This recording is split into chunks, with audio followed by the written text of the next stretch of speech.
নমস্কার বন্ধুরা, সকলকে স্বাগত জানাচ্ছি। আশা করছি সবাই ভালো আছেন। আজকে আমি আপনাদের সাথে পনিরের একটি খুবই সুস্বাদু ও নিরামিষ রেসিপি শেয়ার করছি। পেঁয়াজ রসুন ছাড়া এই রেসিপি আপনারা ঠাকুরের ভোগের জন্য তৈরি করে নিতে পারেন। এমনিতেও এই রেসিপিটা লুচি, রুটি, পরোটা, পোলাও, ফ্রাইড রাইস সবকিছুর সাথেই দারুণ লাগে খেতে। চলুন তাহলে আজকের রেসিপিটা দেখে নেওয়া যাক।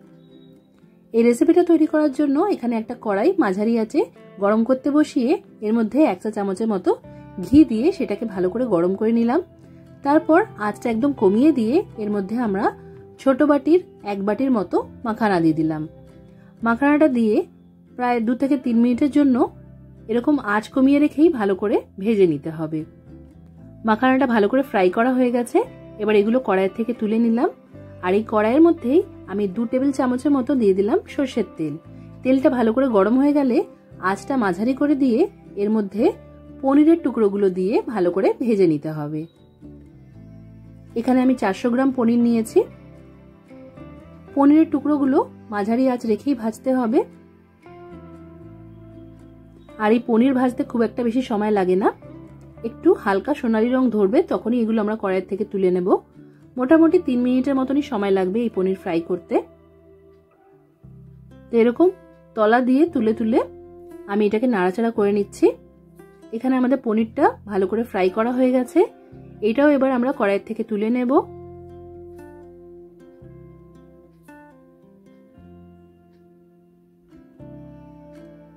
পনিরগুলো কড়াই থেকে তুলে নিয়েছি। এবার কড়াইয়ের যে তেলটা ছিল তার মধ্যে আমি দিয়ে দিচ্ছি 2 চা চামচের মতো ঘি। এই রেসিপিটা একটু রিচ টেস্টের হবে, একদম অনুষ্ঠান বাড়ির স্বাদের হবে, তাই এর মধ্যে একটু ঘি ব্যবহার করলাম। এবার একটু ঘিটা গলে যাবে তখন এর মধ্যে দিয়ে দিতে হবে একটা বড় তেজপাতা। আর তেজপাতাটা ভাজতে ভাজতে এর মধ্যে দিয়ে দিতে হবে টমেটো পেস্ট। এখানে আমি 2টো বড় সাইজের টমেটো পেস্ট দিয়েছি। টমেটো পেস্টটা দেওয়ার পর এর মধ্যে দিয়ে দিতে হবে 2 টেবিল চামচের মতো আদা বাটা। আদাটাকে জল দিয়ে পাতলা করে বেটে নিয়েছি। এখানে 1 ইঞ্চি সাইজের আদা বাটা আছে। টমেটো পেস্ট আর আদা বাটাটাকে ভালো করে মিক্স করে নিতে হবে। আর আঁচটা কমিয়ে রেখেই এটা 2 মিনিটের জন্য কষিয়ে নিতে হবে। আদা আর টমেটোটাকে 2 মিনিট কষিয়ে নিয়েছি। এবার এর মধ্যে দিয়ে দিলাম হলুদের গুঁড়ো 1 চা চামচ, কাশ্মীরি লঙ্কার গুঁড়ো দিয়েছি এখানে 1 চা চামচ, আর ঝালের জন্য দিয়েছি এমনি নর্মাল লঙ্কার গুঁড়ো, এটাও আমি 1 চা চামচই দিয়েছি। জিরে গুঁড়ো এখানে দিয়েছি আমি 1 টেবিল চামচ, ধনে গুঁড়ো এখানে আমি 1 চা চামচ দিয়েছি। স্বাদ অনুসারে এর মধ্যে নুন দিয়ে দিলাম। যারা একটু মিষ্টি মিষ্টি খেতে পছন্দ করেন তারা এই সময়ই এর মধ্যে একটু চিনি দিয়ে দেবেন। এবার দিয়ে দিলাম প্রায় 2 মুঠোর মতো মটরশুঁটি। মটরশুঁটিটা দিয়েছি কারণ এটা যখন তৈরি হবে গ্রেভিটা দেখতে ভালো লাগবে, তাই আপনারা যদি মটরশুঁটি না দিতে চান এটা বাদ দিয়েও করতে পারেন। এবার এই সবকিছুকে ভালো করে মিশিয়ে নিলাম। আর তাড়াতাড়ি কষিয়ে নেওয়ার জন্য ঢাকা দিয়ে 2 মিনিটের জন্য কমানো আঁচে কষিয়ে নিলাম।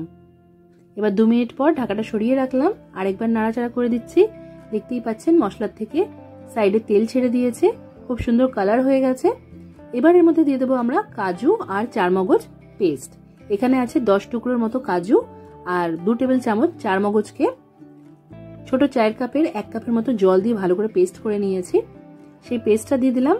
আর যে বাটিতে এই পেস্টটা রেখেছিলাম সেই বাটিটাকে জল দিয়ে পরিষ্কার করে সেই জলটাও দিয়ে দিলাম। এবার সবকিছুকে ভালো করে মিক্স করে নিয়ে আঁচটা কমিয়ে রেখে একটু ঢাকা দিয়ে এটা 2 মিনিটের জন্য আমাদের ভালো করে কষিয়ে নিতে হবে। এতে করে এর যে একটা কাঁচা গন্ধ থাকবে সেটা চলে যাবে। তো 2 মিনিটের মতো এটাকে আমি ভালো করে কষিয়ে নিয়েছি। দেখতেই পাচ্ছেন এই মশলাটা কতটা ঘন হয়ে গেছে, গ্রেভিটা দারুণ লাগছে দেখতে। তবে এই গ্রেভিটা এতটা ঘন রাখবো না আমি, তাই এর মধ্যে আমি আরো 1 বাটির মতো উষ্ণ জল দিয়ে দিলাম। আর যেই বাটির মধ্যে মশলা পেস্ট রেখেছিলাম সেই বাটিতেই উষ্ণ জল দিয়ে দিয়েছি। এই জলটা দিয়ে ভালো করে মিক্স করে নিতে হবে। এবার আঁচটা আমরা মাঝারি করে দেব। যখন গ্রেভিটা একটু ফুটতে শুরু করবে তখন এর মধ্যে দিয়ে দিতে হবে 1/2 চা চামচের মতো গরম মশলা গুঁড়ো। গরম মশলা গুঁড়োটা দিয়েও ভালো করে মিক্স করে নিলাম। এবার ভেজে রাখা পনিরের টুকরোগুলো দিয়ে ভালো করে নাড়াচাড়া করে দিতে হবে।